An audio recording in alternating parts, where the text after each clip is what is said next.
Passamos agora à palestra de abertura do Geopública e SOTM Brasil 2025. Convido ao palco a professora doutora Silvana Camboim, da Universidade Federal do Paraná. A professora Silvana, recebam com palmas, enquanto eu falo um pouco mais sobre ela. Olha o super currículo dela. A professora Silvana Camboim é referência em geoinformação no Brasil. Doutora em Ciências Geodésicas pela UFPR, com estágio pós-doutoral no Politécnico de Milano, na Itália. Dedica-se a pesquisas geoespaciais, mapeamento colaborativo e ciência aberta aplicada à cartografia. Engajada no movimento de tecnologias livres, é charter member da Open Source Geospatial Foundation.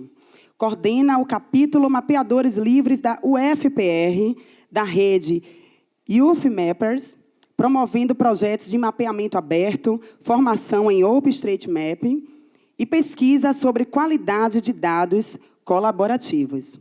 Ela vai falar sobre o tema da cocriação, a inteligência geoespacial coletiva, integração de dados e GeoIA, cartografia colaborativa. A palestra terá duração de 40 minutos, com mais 10 minutos para responder as perguntas da plateia. As perguntas devem ser feitas por escrito e entregues ao pessoal de apoio no auditório. Passo a palavra à palestrante. Alô? Oi. Nossa, super obrigada pela introdução, aí, pela acolhida. Eu sempre fico muito feliz de estar aqui. Lembro bem lá do comecinho do Geopública, né? Sempre foi um evento que fiz questão, participei online também nas épocas da pandemia, e é um exemplo para o Brasil, né? E acho que tanto a CEI, a IDEA Bahia, o SECAR aqui da Bahia e o Geopública são exemplos aí, os melhores exemplos, ao meu entender, de questão de gestão de dados geoespaciais no Estado brasileiro, né? Para todos ficarem com inveja, inclusive a gente lá do Paraná, porque é de fato muito bacana, e é muito legal estar junto também do State of the Map. O primeiro State of the Map Brasil foi lá na UFPR há 2 anos atrás, e a gente quer que essa rede só cresça. Acredito muito no poder da cartografia colaborativa mesmo, e, de uma forma geral, dos dados espaciais, públicos, abertos, que possam ter impacto aí para a sociedade. Bom, vamos nós. Está aqui já? Pois? Não. Não, o meu PowerPointzinho. Ah, tá, para não sair da... É só para saber o que eu... Ah, beleza. Bom, então, enquanto a gente está acertando aí a questão do... Para botar em modo de apresentação, acho que só precisa acertar ele para o modo de apresentação ou não? Isso. Bom, enquanto está indo para o modo de apresentação, bolei uma fala aqui para falar da cocriação, a inteligência geoespacial coletiva, né? Então, há um bom tempo, tenho... Opa, posso... Isso, beleza. Então, são algumas reflexões, né, sobre... Por um lado, quando a gente fala em mapeamento colaborativo, né, em plataformas como o OpenStreetMap, a gente fala muito nessa questão da inteligência coletiva, onde a soma de todas as pessoas é maior do que o conhecimento de cada um. E eu fiquei pensando muito nesse paralelo entre a inteligência coletiva e a inteligência artificial. Aonde que a inteligência artificial se encaixa nisso tudo, quais algumas oportunidades a gente vai ter hoje de tarde, por exemplo, a professora Karine, lá do INPE, falando, acho que vai ter bastante oportunidade nesse evento de a gente ver muitas aplicações de IA, né? Então, essa palestra seria mais introdutória, para a gente poder começar aí com os principais conceitos e pensar principalmente em algumas questões éticas relacionadas, tá? Bom, então, já foi dada a minha apresentação aí, e o que eu gosto muito é de pensar que eu faço parte de diversas redes É muito trabalho, mas eu fico muito feliz de ter meus alunos também, a Fabíola, né, todo mundo trabalhando para fazer esse evento acontecer, então, numa rede tão bacana quanto o UFMappers. E temos aí nossas redes acadêmicas, nossas redes de mapeadores, e eu trabalho lá na UFPR com o curso de Engenharia Cartográfica e o programa de pós-graduação em Ciências Geodésicas. E a gente vai só expandindo os nós dessa rede, e acho que essa é uma forma de a gente criar, de fato, uma inteligência coletiva, né?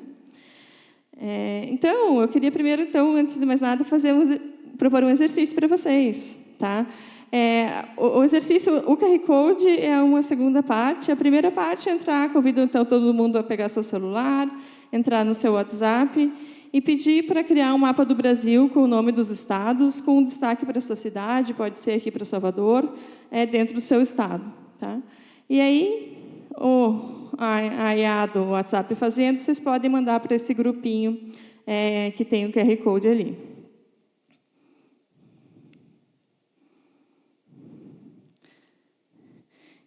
Quem for tendo os resultados aí, eu não vou conseguir conectar no grupo agora, então a ideia do grupo é mais para vocês verem o resultado dos mapas dos outros. Mas e aí? Alguém já saiu? Já fez?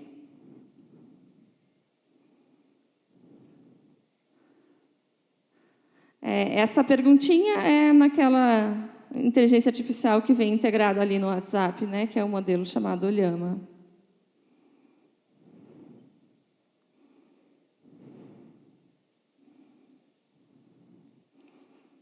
Então, vamos pensar. Aqui uns exemplos.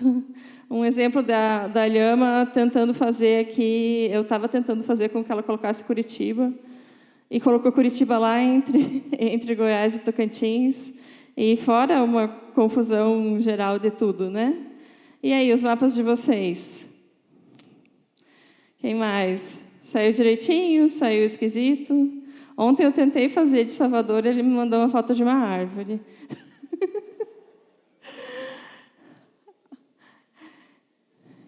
E aí, então, pessoal, no geral, cuidado com a burra, né? Não é nem uma lhama, é burra, pelo amor de Deus, né? E aí, o que isso nos diz, né? A gente... beleza, então não tem ameaça nenhuma de inteligência artificial, porque ela não entende nada de mapa. E aí, beleza, né? Eu não estou... Mas se eu pedir para a inteligência artificial criar um pedacinho de código Python para ele fazer esse mesmo mapa, ele vai fazer um código que você vai colar lá no Colab do Google e vai sair esse mapa direitinho, tá? Então, a questão nem sempre vai funcionar... Acho que é aquela dicotomia que a gente tem, né? Essa aqui é uma figura que eu uso com os meus alunos, né? Uau, a IA é maravilhosa, ela salvou fazer meu TCC, ou ela salvou fazer aquele relatório que eu tinha que entregar para o meu chefe hoje, ou fazer aquele mapa que estava difícil para fazer. E, por outro lado, você fica, meu Deus, então ela vai fazer tudo, eu vou ficar sem emprego. Então, a gente bate nesses dois extremos, né? De ficar animado e ficar com medo. Daí, às vezes, a gente olha, vê que ela é meio burrinha ainda, fica um pouco aliviado. Daqui a pouco você pensa que, com uma questão de tempo, ela vai fazer esse mapa direito também. E esse prompt que a gente usou foi um problema de prompt, e a Llama ela não foi feita para isso, né? Então, usando o prompt em outra IA, não faria, provavelmente, a imagem do mapa muito bem, mas se pedisse para fazer um código ou que te ajudasse a fazer em algum software, certamente ela saberia fazer. Então, a reflexão nem toda IA foi feita para o espaço geográfico, né? A gente pode ver que não é o caso da Llama aí, né? Mas toda decisão territorial exige inteligência, certamente isso é uma coisa que todos vocês sabem. Para ter um currículo desse tamanho aí, 30 anos, né? Faz 30 anos que eu trabalho nessa área de sistemas de informação geográfica.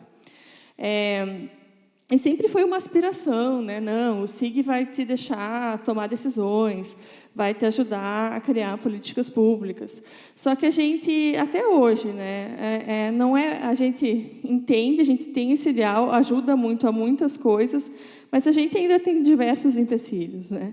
Ainda não tem uma interoperabilidade perfeita, não é fácil juntar dados de fontes diferentes, não é fácil preencher alguns vazios cartográficos, algumas áreas invisíveis que, por exemplo, o OpenStreetMap, enquanto um mapa colaborativo aberto do mundo inteiro, pode ajudar a diminuir esses vieses, né? Então, assim, será que a inteligência artificial vai ajudar a gente a tirar alguns desses desafios persistentes que a gente tem ainda dentro dos nossos sistemas de informação desde sempre, né? E eu não vou trazer muitas respostas, são várias perguntas, né? Eu acho que uma das coisas é que a IA é uma ferramenta e tem vários modelos que vão trabalhar para coisas diferentes, e alguns vão ser melhores para uma coisa, outros vão ser melhores para outra. Então, aqui eu vou bem, já que é a primeira palestra do evento, né, a gente vai falar de GeoIA, né? Basicamente, um ramo da ciência da computação para criar máquinas capazes de simular habilidades humanas. Aí já fica um papo meio marketing, né? E acho que para a gente, enquanto técnico, que trabalha pesquisando, trabalha com esses dados no dia a dia, é bom a gente sempre tentar separar o que é aquela camada de marketing e o que é aquela camada do que é a coisa realmente. Então, nessa coisa de simular as habilidades humanas, talvez seja uma conversa mais de marketing do que é uma coisa na realidade. Esses dias eu vi um texto que eu achei muito interessante, que era um texto falando assim que é como se você falasse que no futuro todo mundo vai fazer toda a comida com micro-ondas. Não sei se vocês chegaram a ler isso. Falando, não, no futuro vai ser tudo feito com micro-ondas, se a pessoa não souber mexer com micro-ondas, ela vai ser mandada embora. Se o micro-ondas não der uma comida boa, só em cada 10 comidas feitas com micro-ondas as pessoas aceitam. Então, a ideia era assim, vai acabar tudo, não vai existir forno, não vai existir fogão, não vai existir mais nada, só vai existir micro-ondas. E se só uma em cada 10 comidas vem do jeito correto, então eu vou colocar 10 micro-ondas para cada chefe de cozinha, e aí a gente vai... aí ele fala, o consumo de energia vai ser gigantesco, mas essa é a verdade. Eu achei muito interessante porque ele faz uma crítica dessa história de que o futuro vai ser todo IA, o IA vai substituir todo mundo, não vai mais precisar de ninguém, né? Então, a gente tem que sempre tentar tirar esse verniz de marketing das coisas, né? Mas essa capacidade de aprendizado da inteligência artificial, né, a capacidade de raciocínio, que é uma coisa que tem crescido aí ultimamente, a capacidade de comunicação e até, quem sabe, algumas tomadas de decisões, né? Então, até aí tudo bem, mas é interessante que a gente se capacite a entender cada vez mais como que a IA está funcionando, até para a gente tomar a decisão de usar ou não para determinada coisa que a gente quer fazer. Então, em contrapartida, o que é a inteligência coletiva? Eu coloquei ali a logo do OpenStreetMap. O OpenStreetMap foi criado já há 20 anos, né? Então, é uma plataforma bastante robusta, né? Que tem várias implicações, né? Tem várias empresas, vários governos de países também que ajudam, colaboram, além dos colaboradores individuais, das universidades, como os capítulos do Youth Mappers, né? Então, a gente fala que a inteligência coletiva é um conhecimento gerado de forma colaborativa, pela soma das contribuições individuais. Então, exatamente isso, e o OSM não é só uma questão de você poder inserir os dados lá, mas coisas como o modelo conceitual dos dados também é colaborativo. Na hora que eu coloco que tem um bar em determinado lugar, a minha compreensão do que é um bar e a compreensão de uma pessoa na Indonésia que está colocando um bar no bairro dela tem que ser o mesmo. Isso é uma grande construção coletiva que é feita através da comunidade. Então, a comunidade define, mapeia, valida e age também, através do Humanitarian OpenStreetMap Teams, age de forma coletiva em casos de emergência, por exemplo, resposta a desastres naturais. Então, de fato, uma grande plataforma de inteligência coletiva, né? E aqui, essa definição do Pierre Levy, ninguém sabe tudo, todos sabem alguma coisa. Todos sabem mais do que a soma das partes, né? Então, se cada um sabe um pouco, a gente já tem uma inteligência coletiva lá dentro do mapeamento.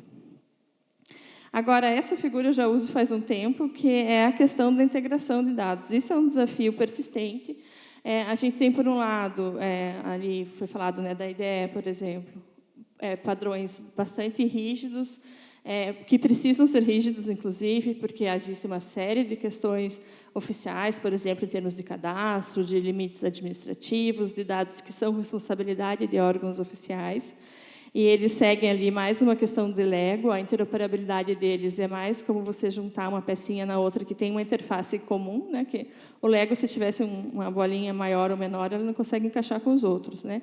E o OpenStreetMap, ele segue mais um modelo que eu coloco ali como um modelo de massinha, né? Um modelo mais flexível, que pode ser adaptado às realidades locais.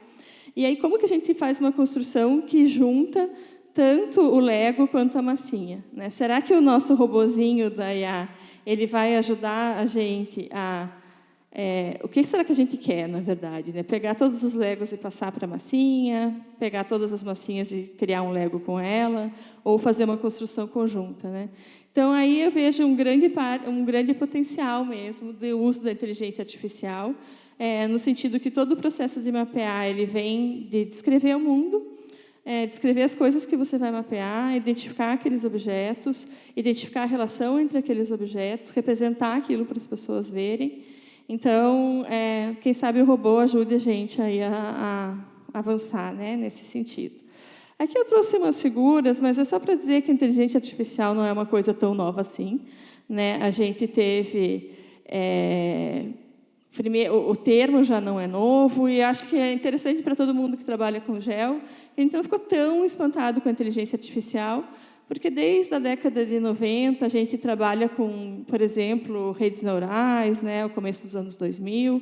Então, a gente já tem aí uma história com a inteligência artificial no gel. O que mudou muito, e eu vou dar uma ênfase nisso, na verdade, vocês vão ouvir pessoas falando com outras partes da inteligência artificial, mas uma parte que eu tenho trabalhado bastante aconteceu a partir da criação dos Transformers, em 2017, um paper da Google lá falando "Attention is all you need", e aí a gente começou a abrir caminho para os modelos de processamento de linguagem natural e os Large Language Models, que são aí os modelos da própria Llama, que a gente viu, o Gemini, o ChatGPT e outros, né? Então, eles têm uma habilidade de tratar a linguagem, né? Por isso que a gente escreveu lá o prompt para criar um mapa. Ele até não soube fazer, mas eu acho que ele soube entender o que a gente estava falando, né? Esse aqui é um exemplo de como várias tarefas humanas hoje já são superadas pela IA, né? Desde reconhecimento de linguagem de escrita à mão, reconhecimento de fala, de imagens, inclusive o reconhecimento da linguagem. Então, o GEO aí, né, que é o tema aqui no evento, né, a inteligência artificial geoespacial, ela não é conceito novo, né? Então tem coisas da década de 80, de 95. Né? Então, é basicamente uma integração aí entre as tecnologias geoespaciais, as geotecnologias, e a inteligência artificial. Mesmo na cartografia, desde a década de 80, já se tentava usar a inteligência artificial para vetorizar mapas em papel. Hoje, o Open Geospatial Consortium, que é junção de grandes empresas, universidades, que trabalham para criar padrões abertos para as coisas geoespaciais, né? Criou um grupo de trabalho para conceituar o que é a GEO aí, né? A inteligência artificial geoespacial. Então, ele fala que é uma disciplina científica emergente, né? E um amálgama da inteligência artificial com a computação espacial, para entender melhor o mundo ao nosso redor, né? Então, ele junta computação, geografia, ciência de dados, estatísticas e engenharia. Até aqui tem uma coisa interessante também, né? Ele fala que como existem características específicas dos dados espaciais, os algoritmos de IA para a GEO, eles trabalham de uma forma diferente, e ela é uma área separada da IA, mas funciona de uma forma simbiótica. Então, isso já vai nosso exemplinho da Llama ali, né? Ela não conseguiu produzir para a gente uma coisa geoespacialmente coerente. Aqui é um exemplo de como a LLM se enquadra no meio de um monte de tecnologias. Eu trouxe algumas coisas a mais aqui, mas não vou entrar no detalhe de tudo. A gente tem, então, uma série de coisas envolvidas com a inteligência geoespacial artificial, né? E aqui é muito interessante, porque quando a gente vê esses radares de tecnologia que saem a cada ano, a gente vê que dentro o amarelinho ali é o agora, né? E os outros seriam as visões de futuro. E muitas das coisas ali são gêmeos digitais, imagens de satélite, computação geoespacial, questões de drone. Então, de fato, a gente vê que o geoespacial hoje está no centro de todas as aplicações de tecnologia emergentes mesmo. Trouxe alguns exemplos, né, de muita gente falando aí na questão geoespacial como uma das coisas mais, um hype, né, então crescente, ou que vai acontecer, o que está acontecendo para os próximos anos. Só que a gente tem que lembrar que é sempre esse ciclo, né? Começa uma modinha, começam a usar, outros usar, outros usar, outros usar, entra num clímax, e aí primeiro você tem uma caída grande, que é chamada da descida da desilusão, quando você começa a ver que aquilo também não está resolvendo tudo. E aí depois que as coisas vão entrando num ciclo de maturidade. Esse aqui é um exemplo para o Ordnance Survey, que é os dados geoespaciais oficiais do Reino Unido, e de 2020, esse 2024 da Gartner. E é interessante que ele já começa a colocar a IA generativa começando a descer essa ladeira. Tá? Então, ela já está mais... ela ainda está... As pessoas estão um pouco se desiludindo até isso poder ser construído novamente e consolidado. Então, a gente sempre tomar cuidado com a moda, porque a moda, o marketing vai colocar isso lá nas alturas e depois o verdadeiro uso das coisas, a assimilação dos processos é que vai trazer a gente para o lugar da tecnologia mesmo, consolidada e além dessa venda, digamos, que é feita, né? Aqui ainda... eu vou falar um pouco sobre, então, especificamente das LLMs, né, dos modelos de linguagem, no ciclo cartográfico. Tá?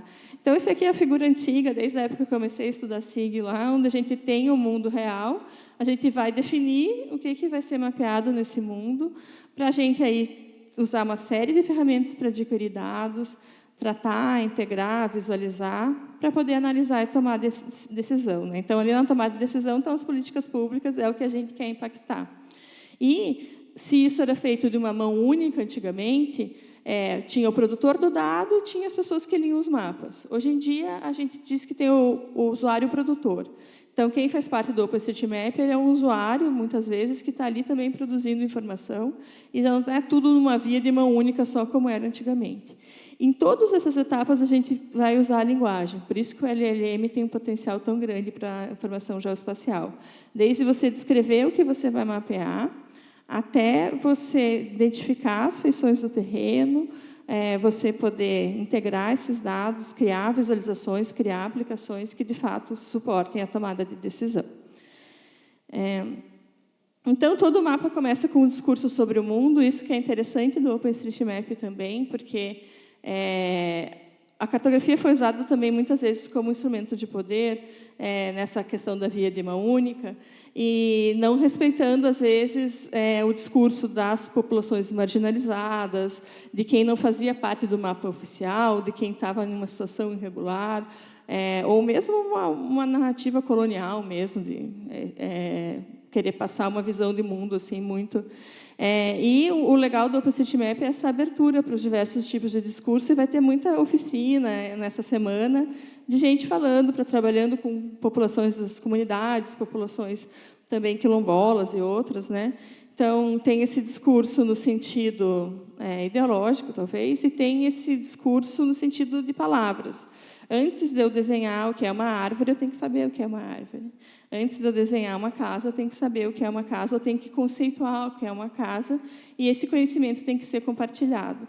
Então, para isso, a gente vai usar palavras para descrever o que é uma casa, um bar, uma árvore e uma rua. Então, a gente precisa dizer o que existe, quais são as características dessas coisas e como isso vai ser representado no mapa. Então, as construções vão ser representadas por uma área construída, ou eu vou desenhar um quadrado, um polígono para cada uma delas. Então, a LLM ela pode ajudar a gente desde esse universo do discurso mesmo até a gente modelar conceitualmente ou pegar diversos modelos conceituais e juntá-los todos num só, fazer essa questão da interoperabilidade semântica que a gente diz. Então, se a ETE-DGV, que talvez alguns de vocês conheçam, né, que é o nosso modelo topográfico oficial do Brasil, define um trecho de arruamento de determinada forma, o pessoal do OpenStreetMap vai definir lá a highway de outra forma. Como que eu poderia usar um modelo de linguagem para fazer essa tradução, por exemplo? Porque, senão, cada vez que eu tiver que puxar dados de fontes diversas, eu vou ter que entender cada um e fazer um monte de processo de tradução para isso se conversar, né? É quase como se a gente estivesse usando línguas diferentes, né? Então, isso tem bastante coisa na questão dos dados mesmo, dos bancos de dados, né? Tem aplicação para a parte que é mais chata de todas, né, mas que é super importante, que é a parte dos metadados. Né? Como que a gente consegue automatizar, de repente, a criação desses metadados. E aí, também pode ajudar a gente na representação desses dados, qual que seriam os melhores símbolos, e como que a gente pode interagir com esse mapa, fazer perguntas abertas, interagir no mapa com voz, etc. Então, a gente pode usar a LLM como esse agente semântico que faz a tradução entre diversas normas, diversos vocabulários. Então, eu vou dar uma puladinha para alguns exemplos que a gente tem ali na universidade. Esse aqui é um artigo escrito pela professora Fabíola, lá da UFBA, né? Está terminando o doutorado dela agora com isso. Está publicado na Revista Brasileira de Cartografia, onde justamente a gente começa a tentar entender essa ligação entre o OSM e a DGV mediado por uma IA. Que já está em fases mais avançadas agora, trabalhando com as ferramentas de reasoning para isso também. Esse aqui, outro discente, o Vitor, que fez uma compatibilização entre diversas legendas de vegetação, internacionais e nacionais. Para a aquisição de dados, né, bem importante para transformar, por exemplo, endereços. A gente tem muitos dados abertos, até na plataforma brasileira de dados abertos, onde a gente tem endereços. Transformar esses endereços ou nomes em coordenadas não é uma tarefa muito trivial, e o LLM tem muito potencial de ajudar a gente nessa tarefa também. Aqui eu coloquei outras coisas, vou mostrar mais os exemplos mesmo, que acho que fica mais... Uma é um editor feito com inteligência artificial que funciona para o OpenStreetMap, chamado Rapid.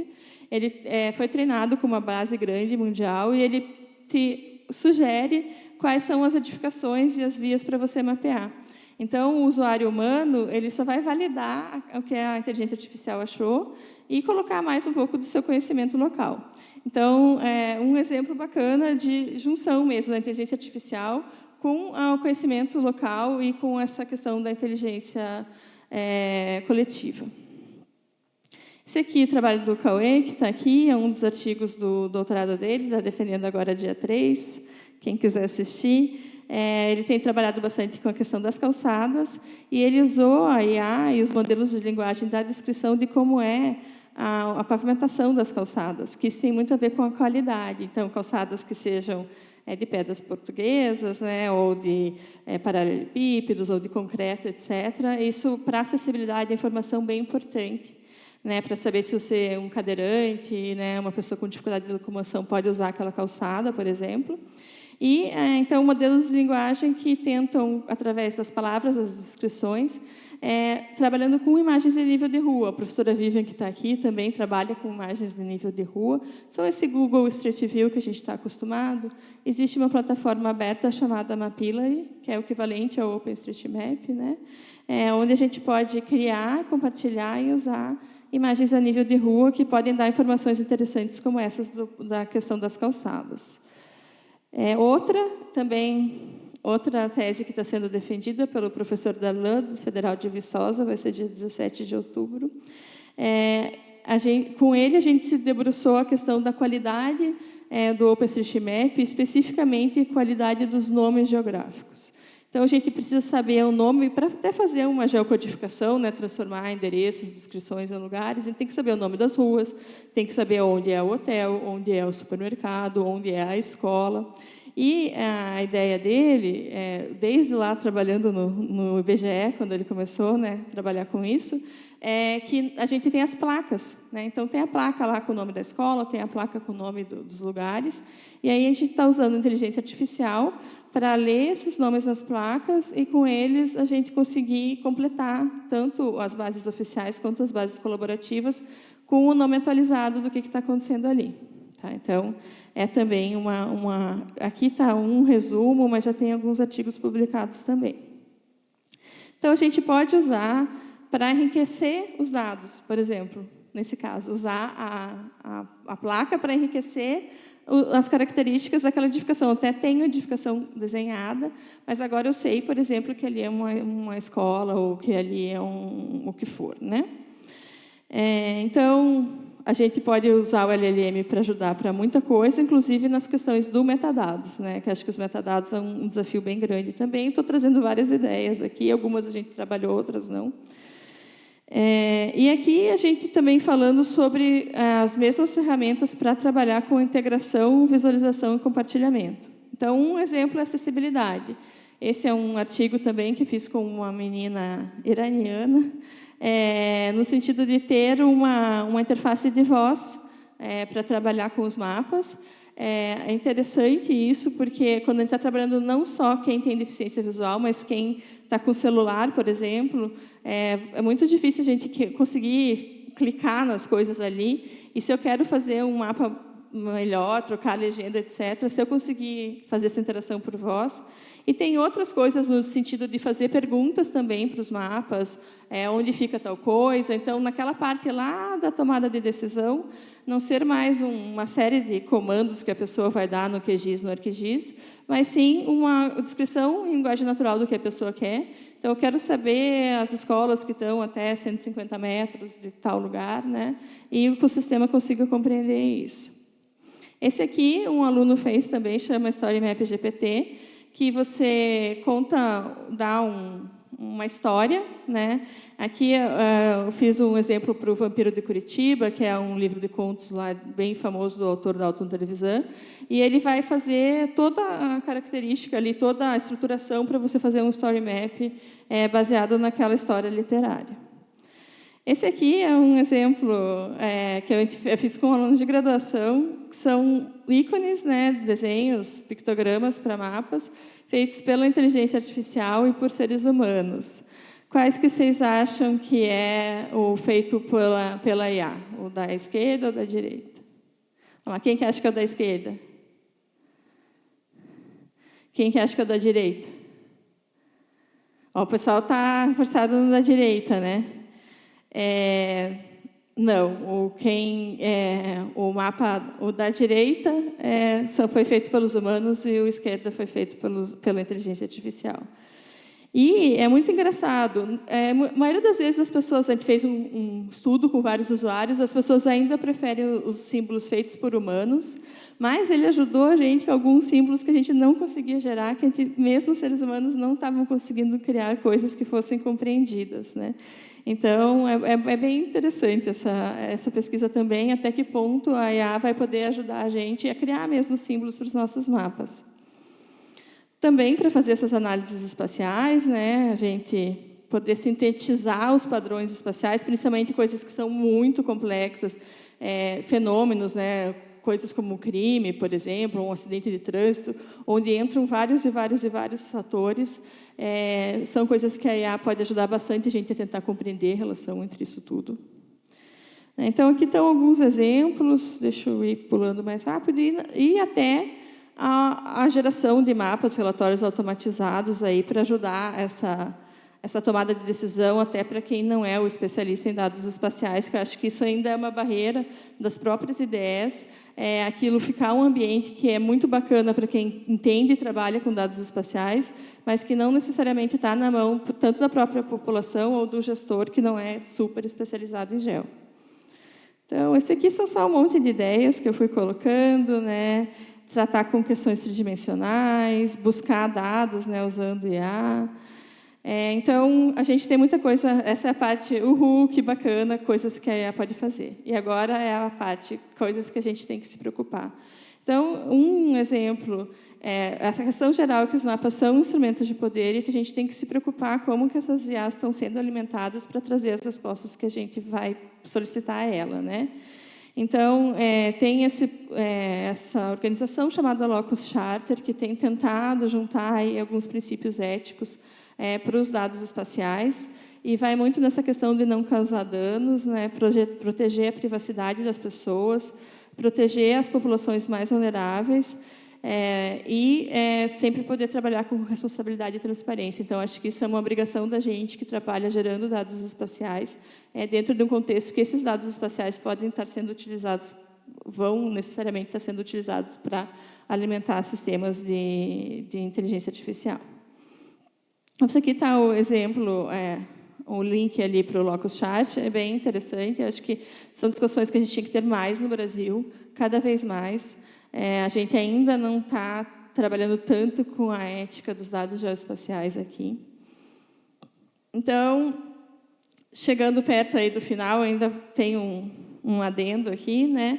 Mas essa IA geoespacial é uma construção coletiva, né? Então, tem essa parte mais científica, técnica, mas também a gente tem que trazer essa escuta social. E aí eu vejo muito que as organizações como o OpenStreetMap, os capítulos UFMappers, e esse diálogo com as organizações sociais em geral, né, para a gente poder trazer essa voz na hora de dimensionar nossos sistemas e fazer nossas soluções, né, porque não adianta a gente fazer uma coisa que seja só inteligente e distribuída e que não seja inclusiva, né. Então, isso aqui é só o que será para cada um de nós, para a gente se capacitar nisso, né? Acho que é bem interessante a gente utilizar, testar, sempre com um olhar crítico, né? Acho que a gente nunca deve ser curioso, mas a gente nunca deve deixar de ser crítico também. Tentar conhecer bem os fundamentos científicos, né, da engenharia cartográfica ou de tudo, né, para poder guiar, avaliar os resultados. Isso eu sempre falo para os meus alunos. Se a IA faz uma coisa que você não sabe dizer se está certo ou se está errada, se a gente pegasse esse mapa da Ilhama ali e entregasse para alguém que não tivesse a menor noção de geografia e ela olhasse e falasse, nossa, então é aqui que fica Salvador, a gente está emburrecendo, talvez, um pedaço da população que talvez vai ter acesso à informação só através do IA e não através dos seus próprios conhecimentos. Então, a gente é uma geração, né, que a gente conseguiu construir o conhecimento na sua inteligência não artificial. Então, acho que é sempre preocupante quando a gente não consegue mais dizer se ela está certa ou se ela está errada. Então, a gente tem que saber identificar essa qualidade. Acho que é bem interessante, cada um facilita muito a gente aprender a programar hoje em dia, né, e sempre pensar nesses princípios éticos. Então, aqui eu trouxe, eu não vou entrar no detalhe, que eu já estou no final do meu tempo, mas é um trabalho muito interessante. O embedding é uma forma de transformar palavras em vetores, que foi a chave para fazer toda essa inteligência artificial. E tem cada dia mais novos embeddings surgindo, inclusive com a parte de sensoriamento remoto, mas acho legal que esse aqui é o social embedding, né? Então, como que a gente consegue meio que dar um lastro social para a inteligência artificial? E aí ele fala em coisas como desmistificar, então tirar um pouco daquela ideia de que vai resolver tudo, né, ou como se fosse um agente onisciente, contextualizar, conseguir engajamento da sociedade, conseguir regulação, que é muito importante, e o próprio posicionamento daquela inteligência artificial. Então, esse é um exemplo bem bacana, um documento bem bacana, que vocês procurarem ler. Já é de 2023, mas eu acho bastante atual. Eu ia explicar cada coisa, mas é só na minha cabeça, né, que eu ia conseguir falar tudo isso. Mas tudo bem, por mais que eu fale rápido pra caramba. Mas tudo bem, né? Então, está aqui um pouquinho de cada uma dessas coisas. Esse documento tem tudo ali, né?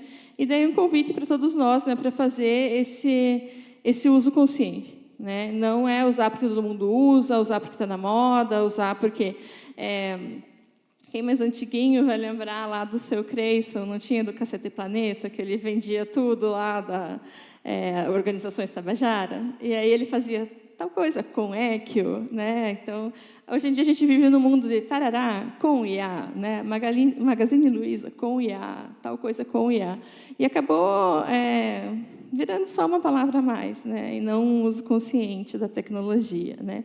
Então, saber dizer sim e saber dizer não também, porque não é só porque tem IA que vai ser melhor, tá?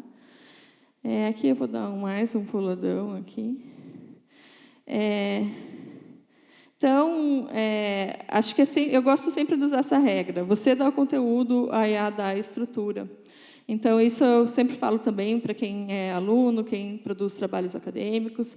Nunca deixe inverter isso e a IA te dá o conteúdo. Não, o conteúdo é teu. O que ela pode te ajudar muito, e ajuda bastante mesmo, é ajudar a estruturar esses dados. Aqui, eu vou trazer alguns potenciais perigos da IA, né? Esse aqui virou uma modinha um tempo atrás, que era para pedir para o ChatGPT para desenhar a gente. E aí eu pedi para ele me desenhar e ele acertou muita coisa, né? Eu uso bastante. Então, ele colocou lá cheio de mapas, né? Um computador, etc., mas me colocou com um homem, né? E com uma estátua de um homem ali na janela. Então, assim, você vê o viés, né? Então, a IA pode ter envolvido uma série de vieses. Ele achou, trabalha com tecnologia, é homem, só pode, né? Então, e esse é um pedaço da quantidade enorme de viés que pode ter, que vem justamente dos dados com os quais a gente alimenta esses grandes modelos, né? E aí começa, né? Vai mandar todo mundo embora para ser substituído por IA. Decisões políticas sobre como vai ser tratado a soberania da IA em cada país. Esse aqui é um exemplo que eu gosto de dar também, que as alunas ali da engenharia cartográfica bolaram esse post para falar sobre as mulheres na engenharia cartográfica. E quando eu vi no Instagram, eu falei, mas nossa, eu não conheço nenhuma. Era um carrossel, né? Tinha uma do mas que coisa, né? Achou outras mulheres na engenharia, né? E a verdade eram alucinações de IA. Nenhuma daquelas mulheres existia. E o que me pegou foi que as meninas falaram assim, então tá, professora, então quais que são as mulheres? Então, nem existe esse levantamento de saber quais que são as mulheres nessa área de tecnologia. Usou uma coisa que foi totalmente alucinada e elas não tiveram condição de avaliar se estava certo ou não. Esse aqui é um outro exemplo, né, de como a IA ela trabalha também para turbinar as coisas, né? Então, aqui é um exemplo de uma figura que foi só pedida para colocar em desenho, não foi pedido nada para ela fazer com que a pessoa ficasse toda fortona ali. Então, às vezes, a IA ela tem um viés de confirmação, né, que ela vai querer falar só coisas positivas e boas para você. Questões da IA de vários modelos, né, como é o caso do DeepSeek, e a IA... os dados que são roubados de uma para ser alimentados da outra, né? Uma coisa meio ladrão roubando ladrão, né? Mas, de certa forma, como é que ficam os direitos autorais de tudo que está sendo usado para alimentar esses sistemas, ainda mais trabalhando com populações vulneráveis, né? Então, que eu vou dar Isso aqui são tudo exemplos de fraudes e coisas que podem acontecer nesse horizonte da IA. Tá? Inclusive, criação de satélites, imagens de satélites fake. Né? É uma coisa que isso tem um impacto grande aí na nossa área. Aqui são alguns influencers positivos. Então, acho que, para terminar nessa pegada da questão da ética, acho que uma das coisas principais são essas, os vieses, né, e as desigualdades, né, quem mapeia e quem fica invisível. Acho que isso é uma grande contribuição que a comunidade do mapeamento colaborativo pode trazer para a questão da GeoIA, porque se você só alimentar com dados que têm um viés, ele vai continuar só propagando esse tipo de dado. Tem a questão da privacidade, tem risco de vigilância também sobre os indivíduos, usando dados espaciais produzidos colaborativamente. Essa questão do extrativismo de dados, né, que seria a apropriação do trabalho coletivo para alimentar aí, modelos internacionais que não trazem necessariamente coisas positivas para a comunidade que trabalhou com aquilo, e a própria responsabilidade pelo caso de existir erros, né, na inteligência artificial. Então, para acabar a minha provocação final aqui, o mapear é um ato coletivo, político e ético. Né? Então, a gente hoje tem as ferramentas que a gente consegue que as comunidades sejam ouvidas ou que as coisas possam ser, de uma forma mais rápida e ágil, representadas espacialmente. Existe uma questão política, e por isso que é tão importante as instituições públicas trabalharem sobre padrões, padrões compartilhados, infraestruturas de dados, né, onde isso possa ser aberto, transparente e participativo, né, e esses princípios éticos que acho que a gente tem que começar a trazer isso ao primeiro plano aí das nossas discussões. Então, o IA ele pode trazer uma série de horizontes bacanas para a gente, mas, de repente, essa inteligência coletiva tem essa possibilidade de fazer essa âncora da IA, né? De trazer, não deixá-la alucinar em cima dos seus próprios vieses, mas de fazer essa âncora da IA de acordo com a própria sociedade e as nossas necessidades, né? E aí a gente vai imaginar, a IA tem o potencial de fortalecer ou de fragilizar a nossa inteligência coletiva, né? O que vai acontecer? Acho que é uma coisa que só a gente pode responder no futuro, né? Então, obrigada a todos e a todas. Eu coloquei as duas IAs aqui também, né? Um robozinho amigável, um robozinho tipo dominando a Terra, duas figuras feitas por IA, e a gente pode ir para qualquer um desses futuros. Acho que tudo depende de decisões que a gente vai tomar agora. Tá? Obrigada. Muito obrigada pela apresentação, Silvana.